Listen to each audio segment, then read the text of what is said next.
Hello friends, તમારું સ્વાગત છે નેહાસ કિચન ગુજરાતીમાં. તો આજે આપણે બટેટા પૌવા બનાવવાના છીએ. બટેટા પૌવા તો બધાના ઘરે બનતા જ હોય છે, પણ હું મારી રીતથી બતાવું છું. બધાની અલગ અલગ રીત હોય છે, પણ હું આજે મારી રીતથી બતાવું છું, તો તમે જરૂર ટ્રાય કરજો. મેં અહીંયા 2 ચમચી તેલ ગરમ કરવા માટે મૂકી દીધું હતું. ત્યાર પછી તેલ ગરમ થાય ત્યાર પછી આપણે તેમાં જીરું ઉમેરવાનું છે. ત્યાર પછી મેં અહીંયા 2 મોટી સાઇઝના બટેટા અને ડુંગળીને ઝીણી સમારી લીધી છે અને 2 તીખા લીલા મરચાં પણ ઉમેર્યા છે. તેને પણ એડ કરી દઈશું. સોરી, હું લીમડો એડ કરતાં ભૂલી ગઈ હતી. ત્યાર પછી આ બધી વસ્તુને સારી રીતના મિક્સ કરી લેવાની છે. ત્યાર પછી તેમાં 1 ટમેટું ઉમેર્યું છે, સારી રીતના મિક્સ કરી દઈશું. ત્યાર પછી તેમાં સિંગના દાણા ઉમેર્યા છે, તેને પણ સારી રીતના મિક્સ કરી લઈશું. વેજીટેબલ પૂરતું જ મીઠું એડ કરવાનું છે. ત્યાર પછી પૌવા ઉમેરીને પણ આપણે કરશું.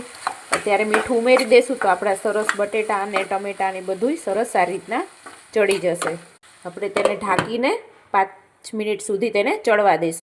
તો પૌવા છૂટા થાય ને તે માટે મેં ચાયણીમાં ધોઈ નાખ્યા હતા અને તેમાં રાખી દીધા હતા, એટલે પાણી બધું નીતરી જાય અને આપણા પૌવા એકદમ છૂટા થાય. તમે પણ આ રીતના કરજો, જરૂર ટ્રાય કરજો. તમારા બટેટા પૌવા એકદમ છૂટા છૂટા થશે. તો આપણે ચેક કરી લઈએ, વચ્ચે વચ્ચે હલાવતા રહીશું. તેથી ઢાંકીને આપણે ચડવા દઈશું. તો આપણા બટેટા ચડી ગયા છે. તમે ઝીણા ઝીણા સમારશો ને તો એકદમથી જલ્દી ચડી જશે. આમાં આપણે મસાલા કરી દઈશું. સૌથી પહેલાં હળદર ઉમેરીશું, ધાણા જીરું ઉમેરીશું, લાલ ચટણી ઉમેરીશું. હવે આ બધી વસ્તુને મિક્સ કરી દઈશું. તો આપણા મસાલા સારી રીતના મિક્સ થઈ ગયા છે. તો આપણે 1 મિનિટ માટે એને ઢાંકીને રાખી દઈશું, જેથી આપણો મસાલો ચડી જાય. તો આપણે જોઈ લઈએ, આપણા મસાલા સારી રીતના ચડી ગયા છે. હવે આપણે તેમાં પૌવા ઉમેરી દઈશું. પહેલાં બટેટા અને ડુંગળી પૂરતું જ મીઠું એડ કર્યું હતું. હવે આમાં પૌવા છે એ પ્રમાણે મીઠું એડ કરવાનું છે. આપણે સારી રીતના મિક્સ કરી લેવાનું છે. તમે જોઈ શકો છો આપણા પૌવા મિક્સ થઈ ગયા છે.